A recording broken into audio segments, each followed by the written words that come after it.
recently I just shot a short project called Isn't It Drill. You may or may not have seen it already. It was a short reel that I decided to post on Instagram, but I figured why not go ahead and share it on here. Thankfully, it didn't get copyrighted because it's nothing but copyright. This project for me was more so of a practice, of a test to see where I'm at with my sound design and just how I add my sound effects in. And I was trying to use this to kind of evaluate myself because I haven't done too many projects that requires a lot of sound. So as you all can see, you can probably see me in some like different attire. I just got off work, man. I work at Hyundai. If you don't know by now, I work at the dealership. I do the photos there. I'm the photographer there. Last week, we actually just got in the brand new 2025 Elantra in.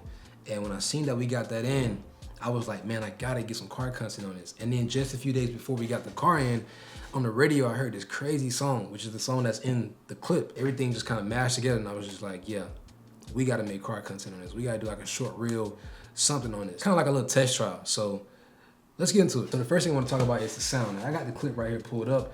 I'm not gonna play the audio from here at all because we dodged the first copyright. I don't know if we'll dodge the second copyright. One thing I love to do when I get a good soundtrack, when I get a good song like this one, is just cutting on loops. And what I mean by that is like, when you listen to the song and the artist sing their verse, sing or rap their hook, you can hear the beat looping in the background. And if you learn how to cut on beat and know where to cut on beat, you can cut on beat and cut out all the boring parts and just mix together all the good, fast, upbeat parts, and then you can kind of make your own version.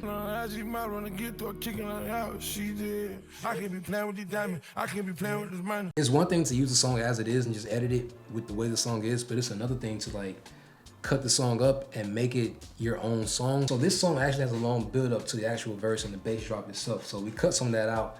And then what I did, I realized that Durk's verse in the entire song was pretty much like the hardest, most upbeat verse in the song. So one of my favorite things to do is to use acapella. If you don't know what acapella is, it's pretty much like you listen to the song, but you're only listening to the lyrics. I can't be playing with these diamonds. I can't be playing with this money. There's no music, there's no background, there's no nothing. All you hear is the artist's voice. Is all you hear. What I'll do is I'll get the original song with the music in the background and whatnot, and I'll get the acapella version, which is the artist's voice itself, and I'll merge them.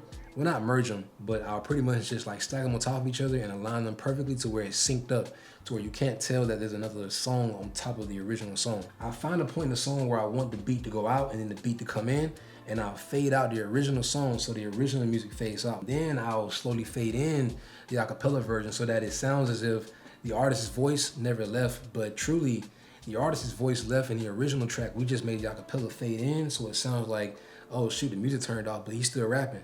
Whole time it's two different tracks playing. We just faded one out, faded one in. When you do that, you create like another level of tension because it's gotten more quiet. The sound effects are sounding a little bit louder now. There's a build up. So when you let that build up happen, that's when you come in for the bass drop. I can't be playing with these diamonds. I can't be playing with this money.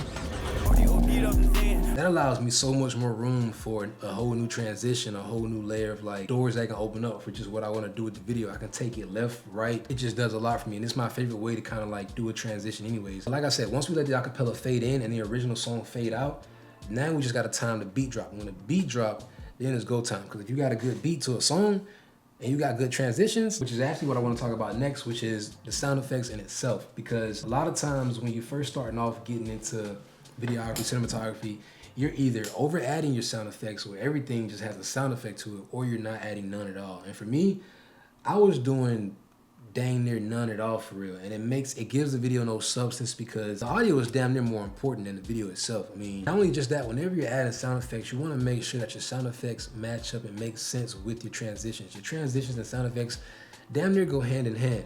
You don't want to have a Corolla with a V8 engine under the hood. You got a whole Hellcat engine in a Corolla. Like, that's so misleading. Imagine you having a wind-like transition, but you got a water sound effect for the transition. Like, it might even sound good. Like, it might sound clear, crisp. It might sound, ooh, that water sounds cold, whatever. But, like, it didn't make sense. So in the first scene, I realized I didn't want the opening shots to be too boring with no transition. So we decided to add, like, a little bit of flickering lights here. So all we did was just mask out the windows and then add, like, a flicker effect. And then we threw in a transition. We threw in a transition of a flash out, flash in. And then what I did to make sure that kind of, like, all goes hand in hand together was we added this kind of like electric static sound, and then when the effect peaks, that's when the transition cuts. But I wanted to make sure I didn't add in too many transitions in the beginning because I really wanted you guys to hear the car itself.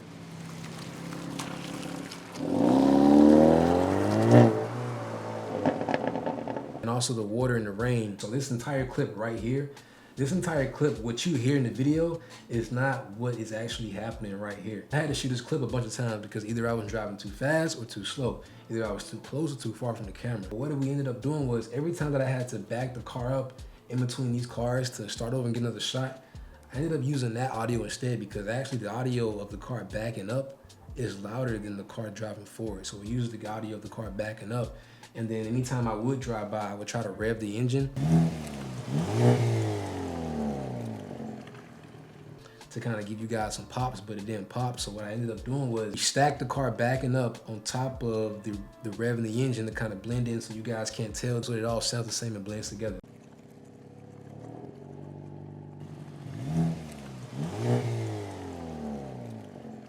All the audio was captured strictly off the Sennheiser 400 and the DJI mics, the original DJI mics, the first ones. And I wanted to make sure that we catch some audio where you can just hear the wet road, you can hear the tires turning, hitting puddles, hitting the water, water hitting the cars, whatever if possible. But like I said, it wasn't raining too much, so we added in a little bit of the sound effect of rain throughout the entire video to kind of get that effect. My favorite part about all the audio out of this entire footage, out of the entire video, is the ignition. It's the ignition. We got there early enough, like I said, we got there at 8 a.m. So nobody had touched the car that morning. I was the first person to crank the car up, so you know what that meant, a cold start.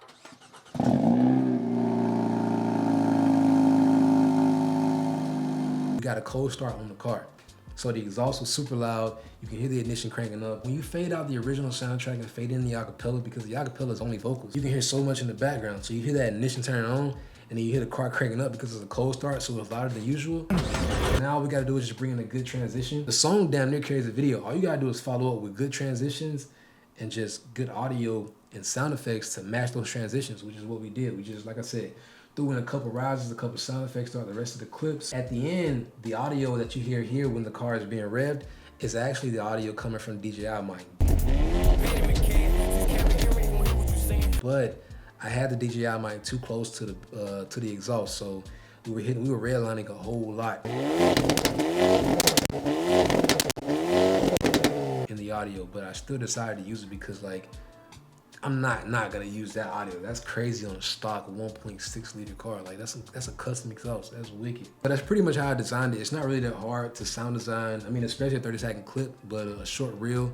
All it really is just making things sound like what they feel like. When you can get that right and you can match your sound effects and you can match your sound design with your transitions, with the way the video is flowing, you got a good video, bro. You got a super solid video. I'm not by no means professional at all. I mean, I'm still a beginner in all this. This was like a test trial to me for, you know, like I was saying, like my evaluation, but I'm very pleased with the way it came out with the audio side. For only using like the Sennheiser and the DJI mic, I think we got some good audio, some good original audio that made the video come together pretty well. Yeah, man, I hope you guys enjoyed. I hope you guys either learned something, got inspired. I mean, I don't know, man, but I had a whole lot of fun shooting this. I'm gonna do another one really soon, but next time, we're gonna do it with the X4. If you stay to the end, I appreciate it. Much love. Y'all be easy, man. I'm here to get up out of here. I think I hit all my pointers. I think I hit my pointers for the video. I'm trying to like start taking notes and writing down more. So I'm trying to get better at like producing videos for you guys and have better quality. So I think we hitting it, man. But you know, if the video's ass, let me know, bro. Just be real. Let me know. If the video's okay, let me know. If you like it, if you vote with it, hit the like button. It's a scribble. Let me know. I'll let you guys in the next one, man. Y'all be easy. And I'm out, man.